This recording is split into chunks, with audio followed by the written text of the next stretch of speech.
नमस्कार। गोयल एस्ट्रोलॉजी में एक बार फिर से आपका स्वागत है। आप सभी ने हमारी वीडियोस को सराहा, उसके लिए आपको बहुत बहुत धन्यवाद। प्रत्येक मनुष्य अपनी कुंडली के माध्यम से यह जानना चाहता है कि उसकी कुंडली में ऐसे कौन से राजयोग हैं जिनके कारण जीवन में वह उस हर सुख को पा सकता है जिसकी वह चाह रखता है, या उसकी कुंडली में ऐसे कौन से दुर्योग हैं जिनके कारण वह वर्तमान समय में इतना परेशान है।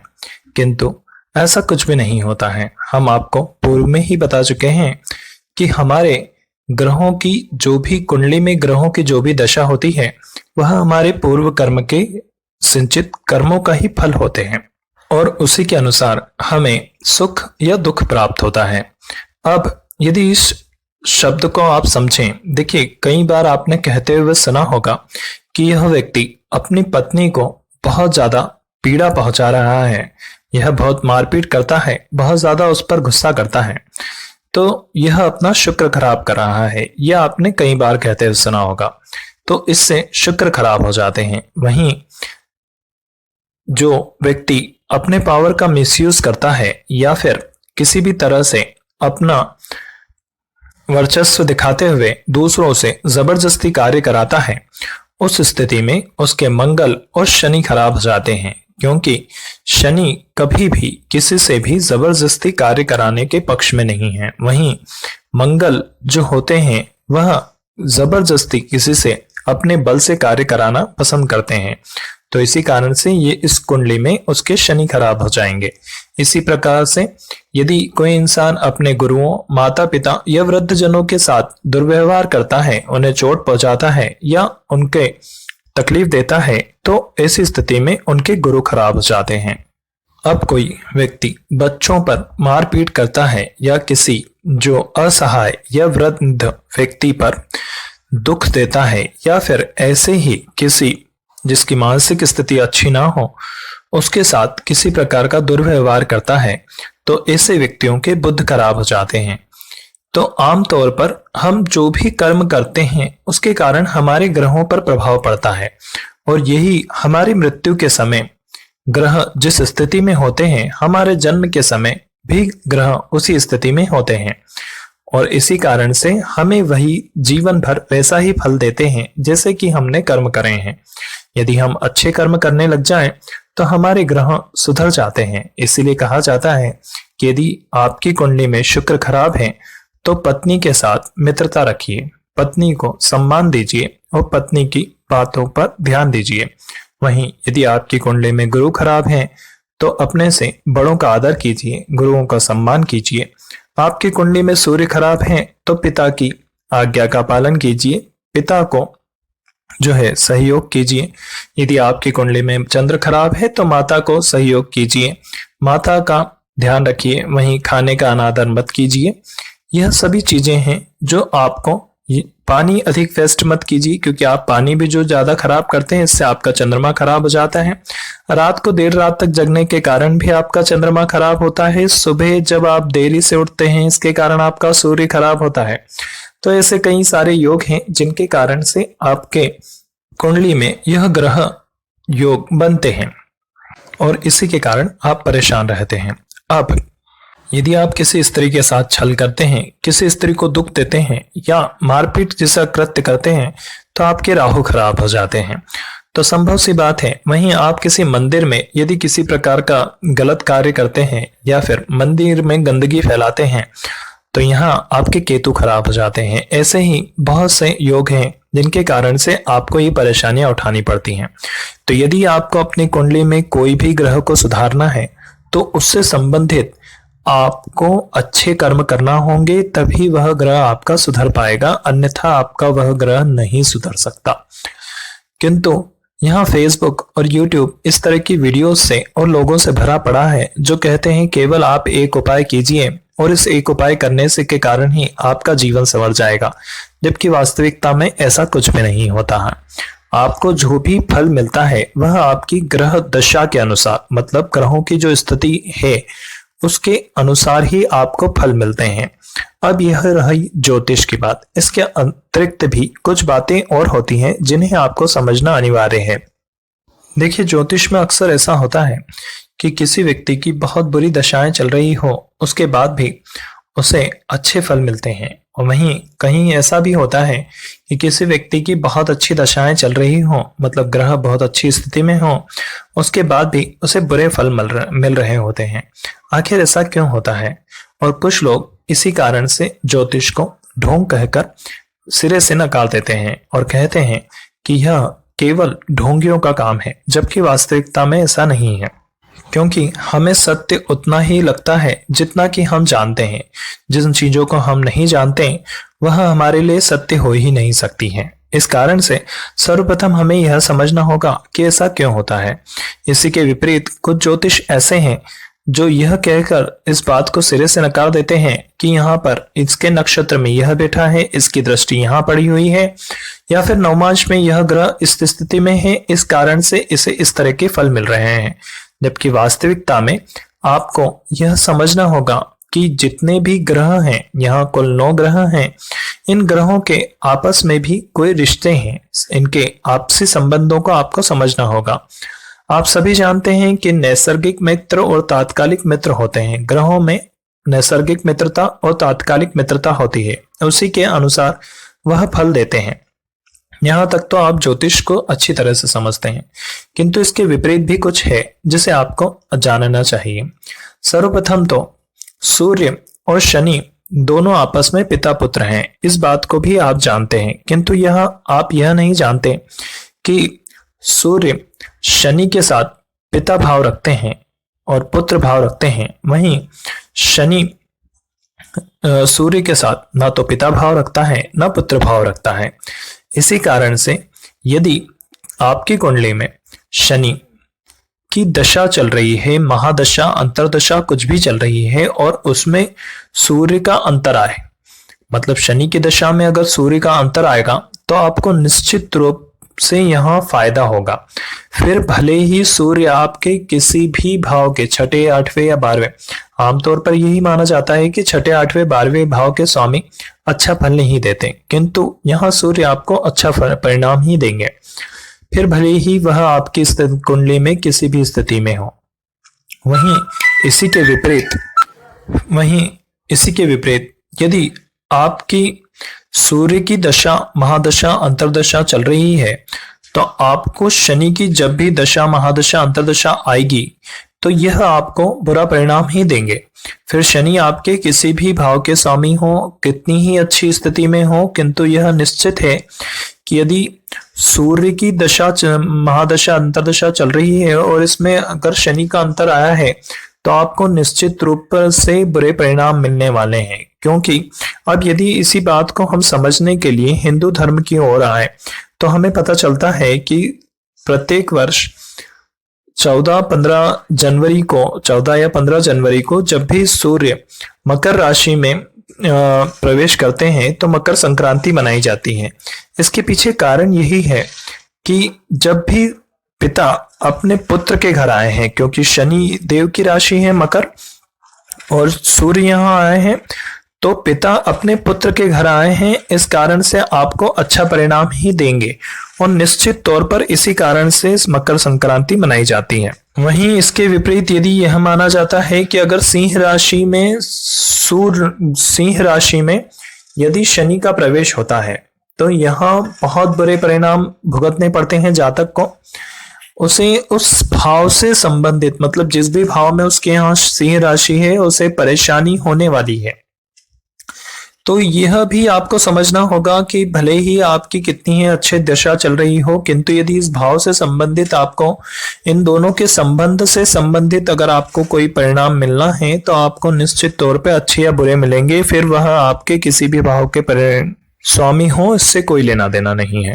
तो यह सबसे पहले ध्यान रखिएगा कि जब भी आप किसी दशा, अंतरदशा को देखें तो आप ये देख लीजिएगा कि उनका आपसी संबंध क्या है, मित्रता का है या शत्रुता का है। वहीं आप देखेंगे कि चंद्रमा और जो बुध हैं, यह भी आपस में पिता पुत्र हैं, तो यह भी एक संबंध है। आप देखिए आपकी कुंडली में यदि बुध आपको बहुत अच्छा परिणाम दे रहे हैं तो चंद्रमा भले ही आपके छठे, आठवें, 12वें भाव के स्वामी हों या फिर किसी भी तरह से पीड़ित हों, किंतु जब बुध में चंद्रमा की दशा, अंतर्दशा, महादशा जो भी आएगी तो आपको बहुत अच्छा फल मिलने वाले हैं। यहाँ आपको निश्चित तौर पे लाभ होने वाला है। वहीं इसके विपरीत यदि चंद्रमा की दशा में आपको बुध की महादशा, अंतर्दशा, प्रत्यंतदशा जो भी आपको मिलेगी तो निश्चित तौर पे यहाँ आपको परेशानी होगी, क्योंकि चंद्रमा बुध के साथ तो पिता पुत्र का भाव रखते हैं, किंतु जो बुध है वह चंद्रमा के साथ पिता पुत्र का भाव नहीं रखता है। तो इस कारण से आपको भले आपके बुध कितनी ही अच्छी स्थिति में हो, बहुत अच्छे भाव में बैठे हो, आपको लाभ कराने वाले हो, किंतु यदि चंद्रमा की दशा, अंतर्दशा, प्रत्यंतर दशा में इनका अंतर आया तो यह निश्चित तौर पे याद रखिएगा कि आपको कष्ट होने वाला है। यहाँ पर इसे कोई नहीं रोक सकता। तो यह ज्योतिष में ऐसी विपरीत चीजें हैं जो होनी ही होनी है। आपको इसमें ज्योतिष के, जो वैदिक ज्योतिष के जो नियम है वह लागू नहीं होंगे। यहाँ पर अगर बुध आपका, वहीं यदि बुध आपका बुरे भाव में बैठा है या बुरे भावों का संचालन कर रहा है, छठे, आठवें, 12वें का संचालन कर रहा है, और चंद्रमा आपका बहुत अच्छी स्थिति में है, किंतु यदि बुध बुरा परिणाम दे रहे हैं आपको तो चंद्रमा भी बुरा परिणाम देंगे। आप यह निश्चित तौर पे याद रखिएगा कि यहाँ चंद्रमा आपके साथ भला नहीं करेंगे। यदि बुध आपकी कुंडली में खराब है तो चंद्रमा ऑटोमेटिक समय ही आपके लिए बुरे हो जाएंगे, वह भी आपको बुरा परिणाम देंगे। इसलिए बुध जो है, बुध के अनुसार ही चंद्रमा फल देंगे। फिर वो भले आपके धन भाव के स्वामी हो, आय भाव के स्वामी हो, लग्नेश हो, या फिर किसी भी भाव के स्वामी हो, आपके शुद्ध भाव के भी स्वामी हो, किंतु यदि बुध खराब हो रहा है तो आपको निश्चित तौर पे खराब परिणाम मिलना है। फिर आप अपनी अंतर्दशा, महादशा या जिसमें को भी आप अपनी कुंडली को देखें, आप मोबाइल के थ्रू बनाएं या कंप्यूटर सॉफ्टवेयर पे अपनी कुंडली बनाएं, दशाएं देखें, तो उसमें इस बात का अवश्य ध्यान रखिएगा कि इनके बीच के आपसी संबंध क्या है। क्योंकि यदि चंद्रमा की दशा चल रही है तो बुध आपको परिणाम खराब देने वाला है, वहीं यदि चंद्रमा आपकी कुंडली में बुरा परिणाम दे रहा है तो बुध आपको अच्छा परिणाम देगा, ये भी निश्चित है, आपको आगे बढ़ाने का प्रयास करेगा। वहीं यदि बुध आपके कुंडली में खराब परिणाम दे रहा है तो चंद्रमा भी आपकी कुंडली में खराब परिणाम देगा, ये निश्चित है। फिर वह भले ही आपके किसी भी भाव का स्वामी हो। और अगर शनि की दशा चल रही है तो सूर्य आपको बहुत अच्छा परिणाम देंगे, वहीं अगर सूर्य की दशा चल रही है तो शनि आपको बिल्कुल अच्छा परिणाम नहीं देंगे। सबसे जरूरी बात जो इन सभी में है, आपकी कुंडली में कितने ही राजयोग बने हो, कुछ भी बना हो, आपकी कुंडली में इवन मतलब सारे ग्रह अच्छी स्थिति में बैठे हो, कि आप कह सकते हैं कि बहुत बढ़िया स्थिति में बैठे, किंतु बुध खराब हो जाए, अकेले एकमात्र ग्रह ऐसे हैं कि अगर आपकी कुंडली में केवल बुध खराब हो जाए तो आपके ये सारे जितने भी योग, महायोग, ग्रह योग आपके जितने भी बने हुए हैं, ये सब आपके बेकार हो जाएंगे। इस बात को निश्चित याद रखिएगा। यदि आप हिंदू धर्म की तरफ वापस मैं आपको जैसे लेके जाऊं और आप हिंदू धर्म की तरफ जाएं तो आपको लगेगा कि पुराने जमाने में लोग कहते थे कि बच्चे भगवान का रूप होते हैं, इन्हें किसी भी तरह से डांटना नहीं चाहिए, लात नहीं मारना चाहिए, भूखा नहीं रखना चाहिए, वगैरह वगैरह बहुत सारी बातें बताई जाती थी। और जब ये कुछ बोलते हैं तो सुनना चाहिए, इस तरह की बातें होती थी पहले के जमाने में। तो ये क्यों होती थी? क्योंकि बुध जो है वो बालक हैं, वह आपके घर में जो छोटे बच्चे हैं उनको रिप्रेजेंट करते हैं बुध। तो आपकी कुंडली में बहुत अच्छे अच्छे योग बने हों, आपके कुंडली में शुक्र उच्च का होकर बैठा हो, शनि उच्च का होकर बैठा हो, सूर्य उच्च का होकर बैठा हो, चंद्रमा उच्च का होकर बैठा हो, मंगल उच्च का बैठा हो, आपकी कुंडली में कुछ भी ग्रह योग बने हुए हों, किंतु यदि बुध खराब हो गए, बुध नीच राशि में बैठे हैं, या बुध आप पीड़ित हैं, या फिर किसी भी तरह से बुध अस्त हो गए, वक्री हो गए हैं, तो आप यह लिख के रख लीजिए, आपको अच्छे परिणाम नहीं मिलेंगे। इसलिए सबसे पहले गणपति जी जो हैं बुध के आराध्य हैं, तो सबसे पहले गणपति जी को मनाया जाता है। कोई भी पूजा पाठ हवन किया जाता है तो वहां सबसे पहले गणपति जी को मनाया जाता है, इसीलिए मनाया जाता है। तो सबसे पहले आप अपने बुध को सुधारिए, क्या कि यहाँ पर वैदिक ज्योतिष पूरी तरह से हार जाता है। जब मैंने यह अक्सर अभी तक जितनी भी कुंडलियां देखी हैं, उन सभी कुंडलियों में यदि बुध बुरी स्थिति में है तो आप यह निश्चित तौर पर मान लीजिए कि इस व्यक्ति को कष्ट होना ही होना है। फिर उसकी कुंडली में कितने ही राजयोग बने हों, कुछ भी हो रहा हो, कोई मतलब नहीं है उनका। वहीं कुंडली में ग्रहों का अपने मूल स्वभाव भी होते हैं। जैसे कि पिछले दिनों हम एक कुंडली देख रहे थे, वहां पर मंगल उसके बहुत अच्छे भाव के स्वामी थे। मुझे अभी तो कुंडली याद नहीं आ रही है, किंतु मंगल उसके अच्छे भाव के स्वामी थे उनके, और वह जाके वह भाव में बैठे हुए थे, 12वें भाव में राहु के साथ बैठे हुए थे। वहीं उनके पंचम भाव के स्वामी और उनके सप्तम भाव के स्वामी, आप जैसा जानते हैं पंचम भाव के स्वामी प्रेम के कारक होते हैं और सप्तम भाव के विवाह के कारक होते हैं। तो पंचम भाव के स्वामी सप्तम भाव के स्वामी दोनों साथ में बैठे हुए थे। वह बैठे हुए थे आपके छठे भाव में बैठे हुए थे। तो पंचम और सप्तम भाव के स्वामी उनके छठे भाव में बैठे हुए थे। इसका मतलब निश्चित तौर पर इनका प्रेम विवाह होना है, यह तो तय हो गया, क्योंकि पंचम और सप्तम भाव के स्वामी एक साथ विराजमान है, इसका मतलब विवाह होना है। अब छठा भाव होता है रोग, ऋण और शत्रुता का, लड़ाई का, विवाद का जो होता है वो छठा भाव होता है। तो यहाँ पर छठे भाव में बैठे मतलब विवाद भी होना तय है, कि ये तय है कि इनके बीच में विवाद होंगे अवश्य। जब भी यह प्रेम विवाह करेंगे तो विवाद अवश्य होंगे, यह तय हो गया। देखिए यहाँ पर शनि मतलब माफी चाहूंगा, राहु और मंगल वे भाव में बैठे हुए हैं। तो मंगल इनके भले ही अच्छे भाव के स्वामी हैं, इस कुंडली में उन्हें अच्छा फल दे रहे थे, उसके बाद भी हुआ ये कि मंगल जो है उनका अपना मूल स्वभाव है, वो झगड़ा करना पसंद करते हैं, वो दूसरों से शत्रुता रखते हैं, उन्हें मार पीट करना बहुत पसंद है। आपने यदि गॉड ऑफ वॉर कभी खेला हो, ये प्ले स्टेशन का गेम है एक, गॉड ऑफ वॉर आपने खेला हो तो आप उसके जो करेक्टर है, मेन करेक्टर है, आप उसे मंगल मान सकते हैं। तो मंगल बिल्कुल वैसा ही होता है। तो मंगल क्या होता है, वह भले किसी भी भाव के स्वामी हैं, किंतु उन्हें मारपीट करना बहुत पसंद है। वहीं राहु जो होता है वह धोखा देना, चीटिंग करने के स्वामी है। अब यह दोनों ग्रह जो है 12वें भाव से इस छठे भाव के इन दोनों स्वामियों को देख रहे हैं। तो अब यह तय हो गया कि जब भी इनका प्रेम विवाह होगा तब इनके बीच में लड़ाई होगी। और ये जो मंगल यहां से देख रहे हैं, मंगल और राहु देख रहे हैं, तो इसके मतलब इन्हें बहुत बुरी तरह से पीटा जाएगा, क्योंकि मंगल और राहु दोनों पापक ग्रह हैं, ये इनका मूल स्वभाव है।